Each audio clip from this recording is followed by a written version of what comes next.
I would like to start with you. So the title Kabad the Coin is a very unique title. So Yes. how the ideation of Kabad, this title came first in your mind? Because you are writer also of this film. Yes yes yes Yogesh ji, मैं सोचता हूँ कि मेरी कहानियों को लोग जितना याद रखे उतना ही मेरे टाइटल को भी लोग याद रखे, और मेरी एक कोशिश रहती है कि टाइटल कहानी को न्याय कर पाए। जैसे मेरे एक्टर है वो अपने एक्टिंग से अपने कैरेक्टर के साथ न्याय कर देते हैं, एकदम पूरी तरीके से जस्टिस करते हैं। उसी तरीके से मैं हमेशा मेरे जहन में एक बात चलती रहती है शुरू से ही, जब भी स्क्रिप्टिंग करता हूँ किसी भी एक सब्जेक्ट को लेकर के सर, तो मेरे मन में एक भावना रहती है कि यार टाइटल कुछ ऐसा होना चाहिए जो बिल्कुल अनएक्सपोजेज हो, और ऐसा हो कि लोगों के जहन में वाइब्रेट करे जाकर के, अरे यार ये किस तरीके का टाइटल है, कबाड़ द क्वाइन, मांझी। तो तो वो एक लालच है, एक मेरी अपनी सेल्फिशनेस कह लीजिए कि मैं हर बार टाइटल को थोड़ा सा अपने कहानियों के हिसाब से ढूंढता हूँ, चूज करता हूँ। मुझे लगता है कि मेरी कहानियों के साथ साथ मेरे टाइटल को लोग याद रखें। काफी Okay. दिनों तक हमेशा जब भी फिल्म की बात आए तो लोग बोले हाँ हाँ हाँ, कबाड़ द क्वाइन करके एक पिक्चर आई थी। तो यही एक वजह है। दूसरी बात है कि कहानी कबाड़ की है और क्वाइन की है, तो दोनों चीजें जब सामने थी, कहानी का जो एक 50% का स्टोरी जो है वो कबाड़ पे बेस्ड है, और उसके बाद जो कहानी का जो बाकी का जो 50% है वो क्वाइन पे बेस्ड है, पैसे पे बेस्ड है। तो अब और कोई टाइटल मेरे ख्याल से ढूंढने की जरूरत थी नहीं। अगर सहज में बोला जाए एकदम, बहुत अगर सहज है, कॉम्प्लिकेशन नहीं है, कॉम्प्लिकेटेड नहीं है आप, तो बिल्कुल इजी वे में देखेंगे तो आपको टाइटल मिल जाएगा। और एक और योगेश जी बात है कि मुझे लगता है कि आपकी कहानियों में ही आपके आपके प्लॉट का एकदम एग्जैक्ट टाइटल छुपा हुआ होता है। अगर हम ज्यादा उसमें और इधर उधर ना जाए और बहुत सहजता से उसमें ढूंढे और झांक करके देखे तो टाइटल मिल जाता है। सो एज ए डायरेक्टर और एज ए राइटर आपको क्या डिफरेंस फील हुआ जब आपने राइटिंग से एक रूप में आए थे? योगेश जी देखिए, मैं राइटिंग मेरा एक पैशन है, पर मैं तो फिल्म मेकिंग ही कर रहा था ना। पढ़ाई तो मैंने फिल्म मेकिंग की ही की थी, डायरेक्शन की ही की थी। और मैं तो केतन जी का या भीमसेन जी का या और भी जो बड़े मेकर हैं, तिग्मांशु जी हैं, तिग्मांशु धुलिया, इन सबको मैं असिस्ट कर रहा था। एक समय था जब मैं असिस्टेंट हुआ करता था। तो मेकिंग तो मेरे ब्लड में जुड़ा हुआ था, मेरे साथ था। मैं कंटिन्यू लगातार फिल्म मेकिंग से जुड़ा हुआ था और छोटी छोटी फिल्में कर भी रहा था। हाँ, ये सवाल बहुत अच्छा है कि राइटर से डायरेक्टर बनने की जो एक प्रोसेस है, वो प्रोसेस में अब जब मैं एक डायरेक्टर की तरह अपने आप को जब फील करता हूँ कि पेज पे बैठ करके कहानियां लिखना या स्टोरी लिखना और उसको ले जाकर के किसी प्रोड्यूसर को या किसी डायरेक्टर को, किसी मेकर को दे देना और उनको एक्सप्लेन करना, और फिर खुद डायरेक्ट करने के लिए फ्लोर पे जाना और फ्रेमिंग करना और हर एक चीजों को हैंडल करना, कैमरे को हैंडल ना करना बल्कि पूरे यूनिट को हैंडल करना, अपने एक्टर्स को हैंडल करना, उस पूरे एक जो सिनेमा मेकिंग की जो ईमानदार प्रोसेस है, उस प्रोसेस में जा करके हर चीज करना, तो वो चीजें मैंने किया। और मुझे तो मैं ये कहूंगा कि मुझे कहीं कोई परेशानी नहीं हुई, मैं बिल्कुल स्मूथली किया। मेरे सारे आर्टिस्ट ने मुझे बहुत कोऑपरेट किया, मेरे टेक्निकल टीम ने मुझे बहुत कोऑपरेट किया, और सबने मिल करके हमने इस पूरी फिल्म को वो कंप्लीट किया है। रही बात कि डायरेक्ट करने की, तो डायरेक्ट करना बाय बॉर्न होता है। आपके ब्रेन में जो इमेजेस बने होते हैं उसको आपको सिर्फ कैमरे की के लैंग्वेज से कहना होता है। आप वो करना चाहते हो जो आपके ब्रेन में पहले से फिक्स है। कई बार ये होता है कि शॉट कुछ और लेना है और शॉट कुछ और ले लिया जाता है। पर हम जैसे जो लोग हैं वो हमारे ब्रेन में चीजें शॉर्ट डिवाइडेड है और हमारे ब्रेन में फिक्स है कि हमको यही करना है, इतनी ही करना है, एडिटेड शॉट लेना है, ना कि लंबे लंबे ऐसे कोई शॉट बना लेना है जो कि बाद में कट छट करके निकल जाए। तो ये सब चीजें हैं जो मैंने इस फिल्म में किया भी है। आप देखेंगे, आपको देखने को मिलेगा। मुझे ये नहीं लगता कि मैं जब राइटर से डायरेक्टर की तरफ मैं बढ़ा हूं तो मुझे बहुत कुछ ऐसा नहीं लगा कि मेरे लिए बहुत ज्यादा डिफिकल्टी हुई। योगेश जी। विवान जी आपके लिए तो एक्टिंग फर्स्ट टाइम नहीं, फिल्में देखे हैं आप, एक्टिंग आपने दी है। सो आई एम सेइंग आपका स्वामी जी के साथ ऑन सेट आपकी कॉम्बिनेशन ऑन सेट आपका कैसा रहा स्वामी जी के साथ?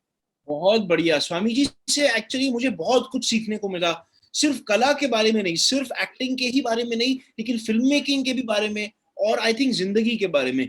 क्योंकि इस किरदार ने सच्ची में मेरे जैसे आंखें को खोल दी, क्योंकि ये किरदार मेरे तजुर्बे से बहुत ही बाहर है।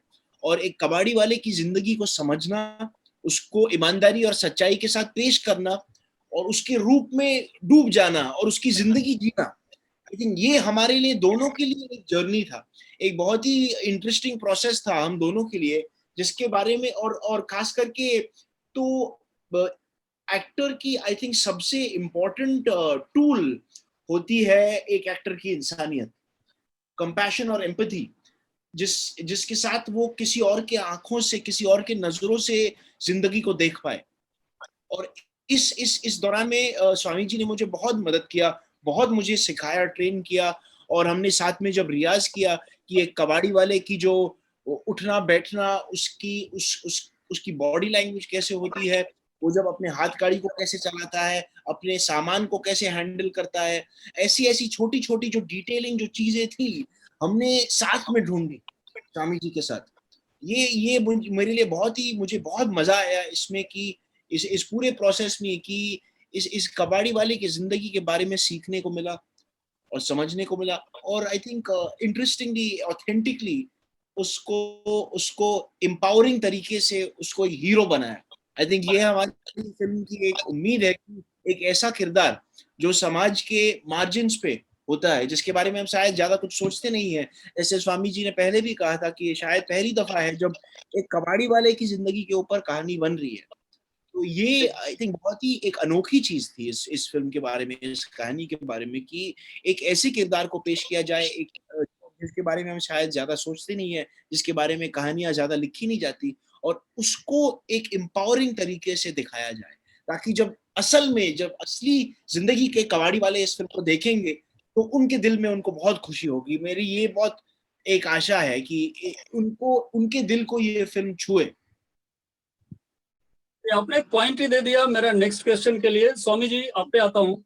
ये आपने बोला कि अगर कबाड़ी लोग जो कबाड़ बेचने का या जो इस बिजनेस में इन्वॉल्व हैं वो लोग इस फिल्म को देखेंगे तो उनके लिए बहुत एक्साइटिंग होगा। सो आपका ऐसा कुछ प्लान है कि इस फिल्म को कभी या उनको इंटीमेट किया जाए या इन्फॉर्म किया जाए कि दिस इज फॉर यू, आपको देखना चाहिए फिल्म, कुछ ऐसा प्लान है स्वामी जी जो इस बिजनेस में है फॉर कबाड़ बिजनेस? योगेश जी, एक प्लानिंग मैंने, विवान ने और मेरे प्रोड्यूसर जो पवन नेगी हैं और मेरे यूनिट के कुछ लोग, मेरे को राइटर वगैरह हैं, शहजाद वगैरह, हम सब ने मिल करके एक प्लानिंग किया था योगेश जी कि हम जो ये हाथ गाड़ी वाले जो हैं और रागमैन है जो दिन भर सड़कों पे घूमते रहते हैं, धूप जाड़ा गर्मी बरसात में हमेशा, और हमारे घरों से कबाड़ उठा करके ले जाते हैं और हम उनको बहुत ज्यादा रिस्पेक्ट नहीं देते, बस सामान दे दिया और हम खुश हो जाते हैं कि चलो यार मेरे घर के कचड़े चले गए और मेरा घर अब साफ हो गया। तो हम लोगों ने एक प्लानिंग किया था कि हम उनके जा करके और एक वो करेंगे, करीब 100-200 हाथ गाड़ी वालों के बीच में जाकर के मिलेंगे और उनको कुछ गिफ्ट वगैरह देंगे और उनके साथ केक वगैरह काटेंगे और उनको मोटिवेट करेंगे, बोलेंगे ये आपकी फिल्म है और आपके लिए हमने किया है। पर ये सब हमारा जो हमारी प्लानिंग धरा का धरा रह गया योगेश जी, हम कर नहीं पाए इस लॉकडाउन की वजह से, और फिल्म की रिलीजिंग की डेट सामने आ गई है। पर मैं अपने जो भी कबाड़ वाले, जो हाथ गाड़ी वाले दोस्त है, भाई है, उन सबको ये कहूंगा कि दोस्त कोई भी काम बुरा नहीं होता है। आप जो कर रहे हो वो सोसाइटी के सबसे अद्भुत काम है।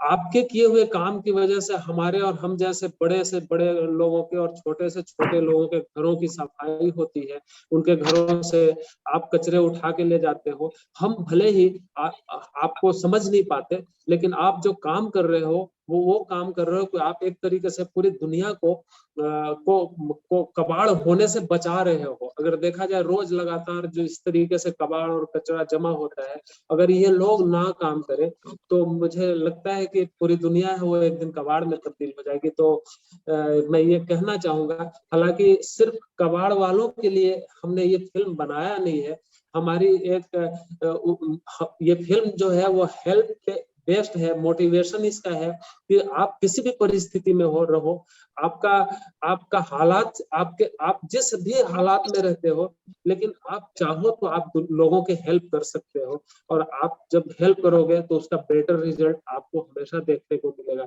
हमारा ये कैरेक्टर जो बंधन है, इस कैरेक्टर का नाम बंधन है, ये अपने पड़ोस की एक मतलब चप्पल वाले की बेटी को यूपीएससी कंप्लीट करने के लिए मोटिवेट करता है, और उसको बोलता है कि जो भी पैसा घटेगा या जो कुछ भी हेल्प चाहिए मैं तुमको ला करके दूंगा। वो कबाड़ी वाला एक लड़का है जो हमेशा 10-10, 20-20 रुपए के लिए स्ट्रगल कर रहा है, वो उस लड़की को मोटिवेट करके और फाइनली उसको यूपीएससी के एग्जाम में एंटर करवाता है, और वो कंप्लीट करवाता है, यूपीएससी निकाल लेती है।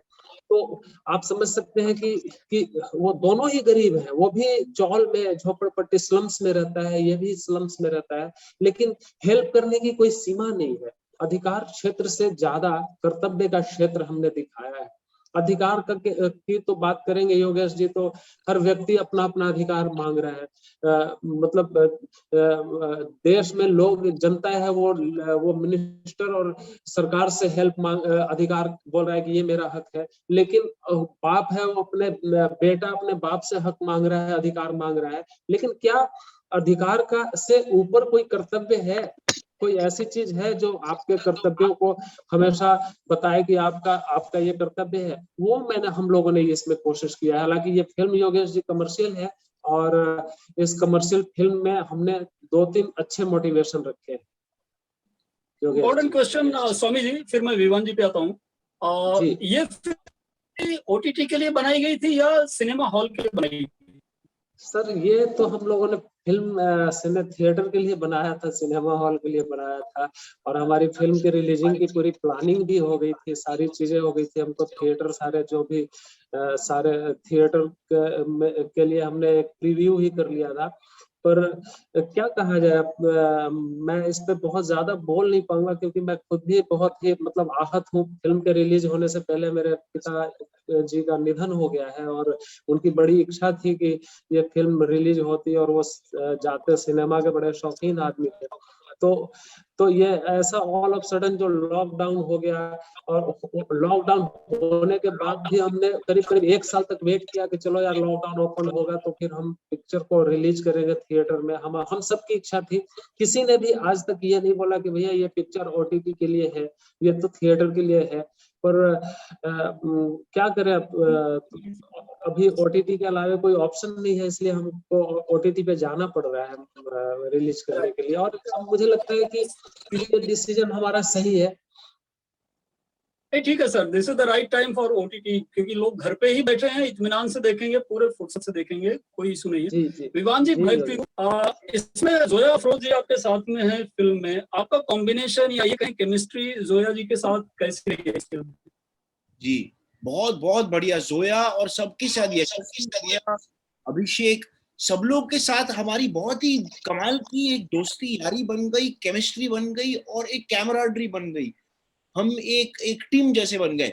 हम जब साथ में ही रहते थे हमेशा सेट पर, एक दूसरे के साथ प्रैंक्स, एक दूसरे के ऊपर प्रैंक्स प्ले करते थे, बहुत मस्ती करते थे और बहुत ही मजाक करते थे, और वो बहुत कमाल की यारी दोस्ती हो गई सब चारों की, जो हम नौजवान थे। और of course Atul Srivastava sir और भगवान सर और इतने सारे कमाल के कलाकारों के साथ काम करने का मौका मिला। और इसमें खास करके जोया का जो रोल है वो बहुत ही मुश्किल रोल है, उसमें बहुत ही इमोशनली डिमांडिंग कैरेक्टर है।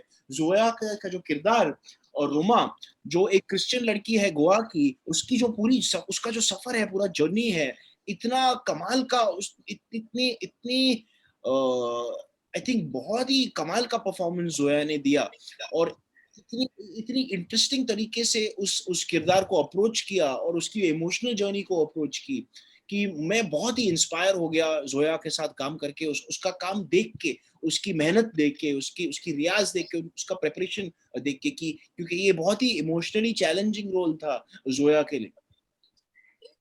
क्वालिटी जो स्वामी जी की अगर मैं जानना चाहूँ जस्ट वन लाइन में, तो वो क्या रही थ्रू आउट द शूट जो स्वामी आपको जी की लगा? क्वालिटी जी बहुत ही, आई थिंक सबसे कमाल की चीज ये है स्वामी जी के बारे में, कि वो अपना पूरा सेट एक परिवार की तरह चलाते हैं, सबको बहुत प्यार देते हैं और बहुत ही समझ देते हैं और सबको वक्त देते हैं, सबके सवालों को वक्त देते हैं सबको। आई थिंक एक स्वामी जी के बारे में एक चीज कहा जाए तो वो एक कवि के प्रति हैं, कवि के जैसे हैं सच्ची में। वो जैसे मतलब जो डायलॉग्स लिखते हैं, वो उनमें एक पोएट्री होती है, उनमें एक साहित्य है, और बहुत ही खूबसूरत कलाकार हैं स्वामी जी, और उनके साथ काम करने में इतना इतना मजा आया और इतना सीखने को मिला। थैंक यू कला से भी, थैंक यू। जो कलम से जो जो जो हीरे निकलते हैं, आई थिंक वो बहुत उसे महसूस एक्सपीरियंस करने में मुझे बहुत बहुत बेहद मजा आया। क्या बात है स्वामी जी, आपकी कलम से हीरे निकलते हैं, डायमंड मैन आफ्टर मैन। तो एक क्वेश्चन आपसे भी स्वामी जी, आपको अगर वन लाइन में बताना हो विवान के साथ आपका कैसा रहा एक्सपीरियंस, या विवान की बेस्ट क्वालिटी आपको क्या लगी ऑन सेट? पागल है, मैं बोलूंगा पागल है पूरी तरीके से। जो एकदम मतलब बोलेंगे ना, अब मैं क्या बोलूं, मतलब एक सोलूबल व्यक्ति है कि आप उठा करके के कीचड़ में डाल दीजिए, नो रिएक्शन। कीचड़ में जाना है सर, कितने कीचड़ में जाना है, मतलब ये भी नहीं कि ये सोचना है कि नहीं नहीं मैं तो कीचड़ में नहीं जाऊंगा। मैं क्या बोलूं, मैं तो नसीर सर का बहुत बड़ा फैन रहा हूँ, और मैं विवान की माता जी जो है रत्ना जी, उनका भी बहुत बड़ा फैन रहा हूँ। मैं केतन जी के साथ काम करता था, मैं केतन जी का एसोसिएट रहा हूँ किसी समय में, तो मैं एक तरीके से बोलेंगे तो फैमिलियर रहा हूँ। तो विवान जो है वो अपने माँ और पिता दोनों लोगों से 2 स्टेप ऊपर है, और रेंज विवान के पास इतना बड़ा रेंज है कि अगर मैं कहूँ कि मुझे अगर 100 फिल्में विवान के साथ करनी हो तो मैं बेशक मतलब बिल्कुल ओपनली बोल रहा हूँ कि मैं कर सकता हूँ, मुझे कोई प्रॉब्लम नहीं। Thank you sir. अच्छा, अभी थोड़ा इसको कंक्लूड करने की ट्राई करते हैं। अभी कुछ मैसेज देना चाहेंगे Swami ji to the audience, क्योंकि कल आपकी फिल्म रिलीज हो रही है। सर मैं योगेश जी यही मैसेज देना चाहूंगा कबाड़ के थ्रू कि अगर कोई व्यक्ति 10,000 करोड़ रुपए अपने पास जमा कर लेगा तो बाकी सोसाइटी के लोग तो गरीब हो जाएंगे ना। अगर एक व्यक्ति के पास 10,000 करोड़ रुपया हो गया, 10 लाख करोड़ रुपया होगा, तो बाकी जो लोग हैं वो तो गरीब हो जाएंगे या वो क्राइसिस में आ जाएंगे। मेरा कहना है कि पैसे के पीछे मत भागो, हो सके तो अपनी ड्यूटी करो, लोगों की हेल्प करो, ज्यादा से ज्यादा मदद करो। ये पैसा ठीक है, पैसे की जरूरत है, लेकिन पैसे का अपना हकीकत कुछ भी नहीं है। मान लिया योगेश जी के अलमारी में 100 करोड़ रुपया पड़ा हुआ है, वो रुपया पड़ा ही रहेगा सर, उसका कुछ हो नहीं सकता है। वो रुपया खुद चल करके मार्केटिंग नहीं कर सकता, वो रुपया अपने लिए मर्सिडीज नहीं ले सकता, अपने लिए जीन्स और टी शर्ट नहीं खरीद सकता। वो सब हम करते हैं, उस पैसे का उपभोग हम करते हैं, लेकिन क्या हमें पैसे की जरूरत है? हमको क्या सोसाइटी में हमारा कुछ ड्यूटी बनता है? हम हमारा ड्यूटी क्या है सोसाइटी के लिए? ये मैं कहना चाहता हूँ बस इस फिल्म को लेकर के, और ज्यादा नहीं बोल पाऊंगा। विवान जी, आप कुछ मैसेज देना चाहेंगे टू ऑडियंस? कल आपकी फिल्म रिलीज है। बिल्कुल, जैसे जैसे स्वामी जी ने कहा कि ये फिल्म भी समाज की जो इनइक्वालिटी के बारे में है, इस विषय पे काफी उसे प्रकाशित करती है कि हमारे समाज में कितना गहरा इनइक्वालिटी है। कई लोगों के पास 10,000 करोड़ हैं और कई लोग भूख से मर रहे हैं सड़क पर। तो ये आई थिंक एक बहुत ही इम्पोर्टेंट मैसेज है कि समाज को कैसे सुधारा जाए, इसके बारे में सोच विचार जागने की आई थिंक एक एफर्ट है ये फिल्म। और सेकेंडली मैं ये कहना चाहूंगा कि बहुत जो मुश्किल समय हम सब के लिए चल रहा है, बस हम सब की यही आई थिंक भद्राज सर और मेरी और समावनी पूरी टीम की यही आशा है कि इस मुश्किल समय में हमारी फिल्म लोगों की जिंदगी में थोड़ी सी खुशी और रौनक लाएगी, थोड़ा सा मनोरंजन लाएगा। और बस यही है कि हम चाहते हैं कि बस 2 घंटे के लिए ये फिल्म लोग को एंटरटेन करें और लोगों की जिंदगी में थोड़ी सी खुशी लाएं एक बहुत ही मुश्किल समय में। तो इसको वाइंड अप करते हैं sir. So all the very best for the grand success of your film. Hopefully मैं तो आज देखने जा रहा हूँ। I will give my review also. So all the best again, once again in advance. Thank you Thanks. again. Thank you. Thanks a lot. Bye.